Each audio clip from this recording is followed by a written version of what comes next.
Taká malá ukážka, čo dneska budem brúsiť. Mám tu takúto úžasnú sadu Jamie Oliver. Potom tu mám nejaké ranajky, do ktorých som sa ešte nepustil a tam sú udice nahodené s dažďovkami a z nejak popku.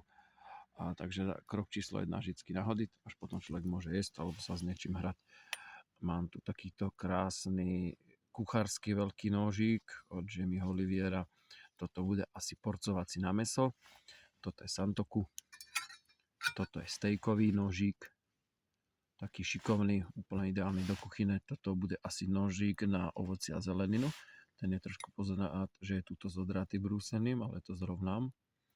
A toto je taký tiež univerzál stejkový so zúbkami. Tie zúbky budú problém, ale to spravil len na koži a na brúsnej paste doma.